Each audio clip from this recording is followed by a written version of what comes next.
नमस्कार आंगनबाड़ी बहनों, स्वागत है फिर से एक नए वीडियो में। और अभी सुबह के 7:40 हो रहे हैं और इस वीडियो को स्टार्ट करने से पहले मैं एक शेर से स्टार्ट करना चाहता हूं। और शेर में कहा गया है कि मुझे तो अपनों ने लूटा, गैरों में कहाँ दम था, मेरी किश्ती वहाँ डूबी थी जहाँ पानी कम था। जी हाँ, ये शेर जो है बिल्कुल आंगनबाड़ी सेविका और सहायिकाओं पर ये सटीक बैठता है, क्योंकि पिछले 29 सितंबर से लगातार बहुत सी हमारी आंगनबाड़ी बहनें जो हैं अभी भी हड़ताल में हैं। लेकिन कुछ हमारी आंगनबाड़ी सेविका और सहायिकाएँ जो है वो टीएचआर वितरण कर रही हैं और टीकाकरण की भी तैयारी कर रही हैं, बीएलओ का भी काम करने की तैयारी कर रही हैं। तो शायद उनको मैं बता दूं चैनल के माध्यम से कि ये इतिहास में पहली बार आंगनबाड़ी सेविका और सहायिकाओं का ये महा हड़ताल हुआ है। और इस हड़ताल में अगर आप सहयोग नहीं देती हैं, इस हड़ताल में अगर आप जम करके सरकार को नहीं जगाती हैं, तो आपको आने वाले समय में कभी भी ऐसा महा हड़ताल होने वाला नहीं है, न ही आपके साथ कोई भी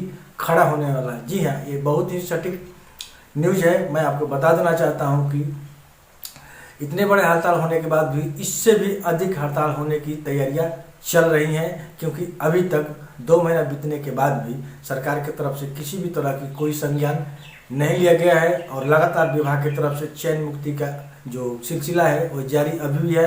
और बहुत सारी आंगनबाड़ी बहनें जो है चयन मुक्त हो गई हैं और चयन मुक्त होने के बाद भी वो इस हड़ताल में अड़ी है, खड़ी हैं और संघ के साथ कदम से कदम मिला करके चल रही हैं। लेकिन कुछ दागाबाज आंगनबाड़ी सेविका, कुछ धोखेबाज आंगनबाड़ी सहायिका इस तरह से हड़ताल से वापस आ करके, और ये हड़ताल से वापस आने का मुख्य कारण है उनके प्रखंड अध्यक्ष, जिला अध्यक्ष और महासचिव की कमी के कारण ये आंगनबाड़ी बहनें जो हैं वापस आ गई है।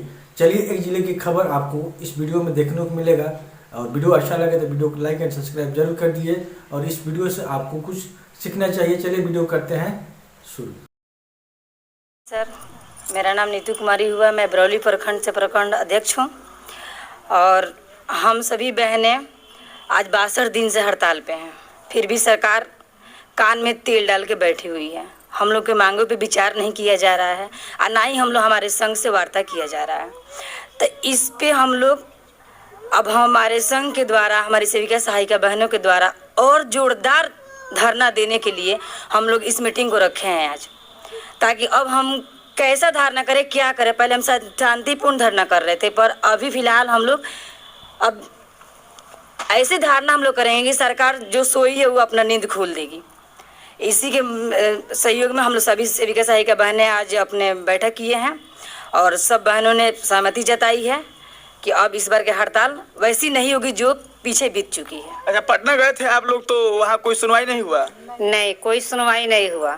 आज 62 दिन हम लोग का हो गया हड़ताल में रहते हुए। अभी तो शांतिपूर्व हम लोग हड़ताल कर रहे थे, लेकिन अब हम लोग को ये है जब हड़ताल को बहुत आगे तक हम लोग को जारी रखना है और हड़ताल को मजबूत भी बनाना है।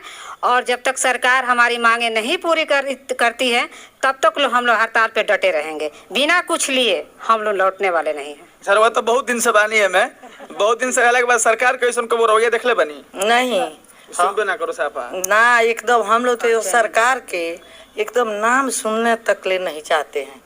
और तो और है कि हम लोग को दिन रात ही खड़क रहा है कि मेरे कितने बहने, इतना बहने हमारा लाठी खाई है पानी के बौछार से, उसमें मिर्चा भी डालकर शहीद है, उसके छोटे छोटे बच्चे हैं। इसलिए हम लोग आँख में आंसू के बदले खून गिराकर अभी हम लोग अड़ेंगे लास्ट तक। हम सभी बहनों का चयन मुक्त हो जाएगा, लेकिन हम लोग आपस नहीं लौटेंगे। कुछ ले आपके तमाम दर्शकों को शुभकामना देते हैं, धन्यवाद देते हैं। और आपके चैनल के माध्यम से हम मांग करना चाह रहे हैं कि कार्यालय द्वारा बहुत तरीके से भ्रमित किया जा रहा है। भ्रमित ही नहीं, बहुत गलत भी किया जा रहा है। गलत ये है कि एक सेविका को वापस हड़ताल से कराकर अब उससे कई सिग्नेचर कराया जा रहा है कि वो लोग आ गए, ऐसा भ्रम फैलाया जा रहा है। दूसरी चीज़ कि ये भी कार्यालय के कुछ कर्मी के द्वारा, कुछ दलालों के द्वारा कहा जा रहा है सेविकाओं से कि आप हड़ताल से वापस आ जाइए, कल कागज में वापस आ जाइए, भले ही केंद्र मत चलाइए। आपके चैनल के माध्यम से हम मांग करना चाहते हैं कि जो भी सेविका हड़ताल से वापस गई है, पदाधिकारी वहां नहीं जा रहे हैं पूछने कि वो सेंटर चल रहा है कि नहीं चल रहा है। ये कोई खोज खबर नहीं है, इसलिए कि ये पदाधिकारी और कुछ सेविकाओं के मिली भगत से हड़ताल को वापस किया जा रहा है। अच्छा, मतलब मोटे तौर पे आप लोग को डरवाया जा रहा है कि सेविकाएं सेंटर चलाएं? हाँ, मोटे तौर पे डराया जाता है, बहुत तरह से धमकी दिया जाता है और गुमराह किया जा रहा है इसमें। बाकी आप लोग आगे क्या कर रहे हैं? आगे हम लोग और मजबूती के साथ अब धरना प्रदर्शन फिर से हम लोग पुनः परियोजना कार्यालय पे करेंगे, जिला मुख्यालय पे करेंगे और पूरे बिहार की सेविका फिर पुनः पटना पहुंचेंगी। अच्छा, पटना आप लोग गए थे तो उतना मतलब बड़े स्तर पे आंदोलन हुआ था, सरकार का कोई अधिकारी आके नहीं सुना? नहीं, सरकार का अधिकारी नहीं सुना, लेकिन विधानसभा में हम लोगों की आवाज गूंजी और विधानसभा 2-2 दिन स्थगित हुआ। हमारे जो पक्ष के विपक्ष के लोग, जो विधायक थे, मंत्री थे, वो आवाज उठाए, लेकिन नीतीश बाबू हमारे कुंभकर्णी निद्रा में सोए हैं। तो अबरी हम लोग पटना चढ़ेंगे तो नीतीश कुमार जी का कुंभकर्णी निद्रा भी टूटेगी।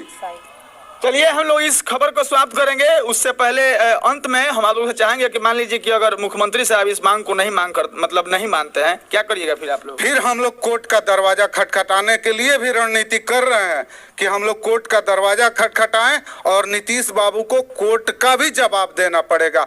जितनी भी ये चैन मुक्तियां हो रही है, पदाधिकारी हमारे कर रहे हैं, ये चैन मुक्तियां का भी पदाधिकारी को जवाब देना पड़ेगा। अच्छा, आंगनबाड़ी का नियोक्ता केंद्र सरकार होता है, चयन मुक्त कोई कर देगा? नहीं, चयन मुक्त आंगनबाड़ी का जो नियोक्ता होता है वो आंगनबाड़ी के पदाधिकारी नहीं होते हैं, आंगनबाड़ी के लाभुक क्षेत्र के लोग होते हैं, जिसका हम लोग विकास समिति के नाम से जानते हैं। विकास समिति के सदस्य होते हैं, आम सभा करके इन बहनों का चुनाव होता है और उसमें से ये लोग चुन कर आती हैं सेविका और सहायिका, और नियम का धज्जियां उड़ाते हुए हमारे पदाधिकारी लोग चयन मुक्त कर रहे हैं। ये तो गजब मानवाधिकार का उल्लंघन है। पदाधिकारी कह रहे हैं कि पोषाहार के एथी में हम इनको चयन मुक्त कर रहे हैं, लेकिन जरा सोचिए, आपके माध्यम से हम सभी ग्रामीण को भी बताना चाह रहे हैं कि जो भी मनरेगा का भी मजदूरी है वो भी इन बहनों को नहीं मिल रहा है। सिर्फ बिहार सरकार काम पे काम लाती है और इसके बदले में बिहार सरकार मात्र 1450 रुपया इन बहनों को देती है। क्या ये पदाधिकारी और सरकार ये मानवाधिकार का उल्लंघन नहीं कर रही है? और आज हमारी बहनों पे आरोप लग रहा है। सबसे ज्यादा तो उल्लंघन आपके पदाधिकारी कर रहे हैं। अंत में आपका परिचय? मेरा परिचय, हम जिला के महासचिव हुए बिहार राज्य आंगनबाड़ी कर्मचारी यूनियन के। अच्छा, आप लोग गए हैं अपने मतलब सैलरी को, पेमेंट को, मानदेय को बढ़ाने के लिए और आपको चयन मुक्त कर दिया जाए, इसके डर नहीं लगता है? नहीं, हम लोग ये जिल्लत भरी नौकरी करने से अच्छा है कि हम लोग चयन मुक्त ही हो जाए, ठीक है, पर अपना मान सम्मान लेकर ही हम लोग लौटेंगे। बिना मान सम्मान लिए हम लोग फिर से इस काम पे नहीं। सभी बहने के चयन मुक्त हो जाएगा, मेरा पूरा प्रखंड का, तभी हम लोग को डर नहीं, हम लोग एकजुट है। चयन मुक्ति जानते हैं? चयन मुक्ति एक रामबाण दवाई है, जो एक डरवाने का, बाकी कुछ नहीं। हम लोग और मजबूत। जो परियोजना, जो पदाधिकारी 1 या 2 चयन मुक्ति कर रहे हैं परियोजना लेवल पे, जुर्म तो सब सेविका करी कि सब लोग हड़ताल में था, तो 1-2 को करने का क्या मतलब? ये तो डरवाने का तरीका है कि डरवाएंगे, 1-2 करेंगे तो 10 को हम वापस कराएंगे। कुछ गुमराह करके करा रहे हैं, कुछ डरवा करके, कुछ धमका करके। चयन मुक्त क्या मतलब? यही है, यही कर रहे हैं लोग। इस तरह से कितना चयन मुक्त हुआ है पूरे जिले? अभी टोटल हम 51 चयन मुक्ति गोपालगंज में हुई है।